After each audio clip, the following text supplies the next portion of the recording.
สบายดีท่านผู้ชมยินดีต้อนรับเข้าสู่รายการลาวไลฟ์และมื้อนี้เองเนาะนูนีกับภูมิใจเสนอแบรนด์ตัวทั้งหน้านูนีเนาะวิลินเลยซึ่งเพิ่นมาพร้อมกับผลิตภัณฑ์ใหม่ล่าสุดของเพิ่นเนาะจะมาพร้อมเซรั่มและเมเล็กนวดหน้าและพักครีมนั่นเองเนาะจะดีขนาดใดเดี๋ยวเราไปเบิ่งพร้อมกันเลย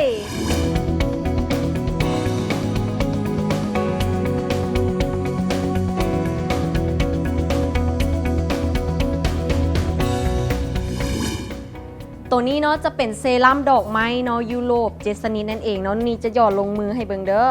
นี่เนาะแล้วเดี๋ยวนูนี่สิลองวนให้แต่ว่าปกติมันจะวนแบบนี้แม่นบ่แต่มือนี้เฮามาพร้อมหัวแม่เล็กตัวนี้เลยเฮาบ่ต้องเมื่อยนวดเนาะตัวนี้มันจะสั่นโดยอัตโนมัติเนาะเดี๋ยวนูนี่สิลองหยอดน้ำให้เบิ่งเด้อแต่ว่าอันนี้นูนี่จะวนให้เบิ่งก่อนนี่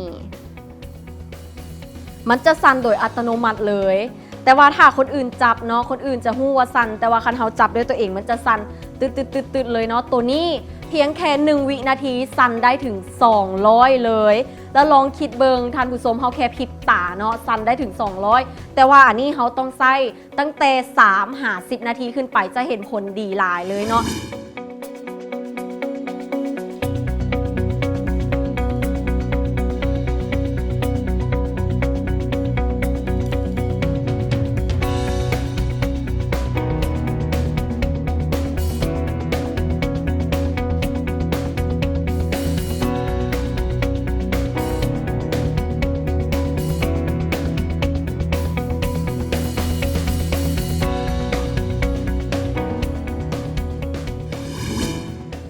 ตัวนี้เนาะเขาหยอดน้ำลงไปแล้วตอนนี้ยังบ่ได้สั่นแต่พอเขาจับปุ๊บมันจะสั่นเลยเนาะ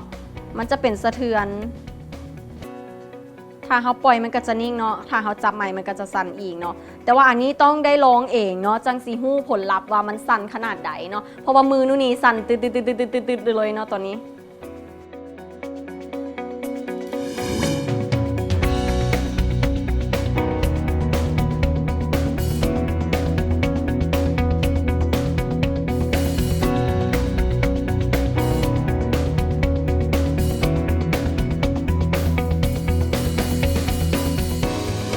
และที่สำคัญเนาะสาวๆที่ว่ามีอายุ25อัพขึ้นไปคนที่ว่ามีริ้วรอยมาไว้เนาะห้องน้ำหมากลึกนี่นู่นนี่แนะนำเลยว่าผลิตภัณฑ์เซรั่มดอกไม้ตัวนี้เนาะดีแน่นอนควรจะเอาไปใช้เนาะเพราะว่าตัวนี้เพิ่นรับประกันแบบว่า14 มื้อนี่เห็นผลกันเลยเนาะและที่สำคัญเฮ็ดมาจากธรรมชาตินั่นเองเนาะบ่ต้องย่านเลยสำหรับคนที่ว่าแพ้พวกสารสเตียรอยด์เนาะตัวนี้สามารถใช้ได้เลยพวกหอยฝ้ากระจุดด่างดำหรือว่าเวลาที่เขาไปออกแดดเนาะมันจะไปยับยั้งพวกเม็ดสีเมลานินได้อย่างดีเลยเด้อ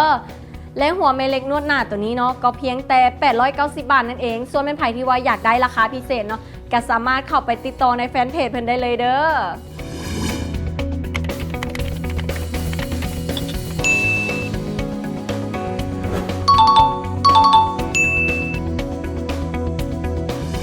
และนู่นนี้เนาะขอฝากผลิตภัณฑ์แบรนด์วีลินเนาะไว้ในเด้อแม่นไผ่ที่ว่าเป็นรองน้ำหมากลึกตัวนี้เพิ่นรับประกันแน่นอนเนาะเอาเป็นว่ามื้อนี้นู่นนี่ก็ต้องขอลาไปก่อนแล้วพบกันใหม่เด้อบ๊ายบาย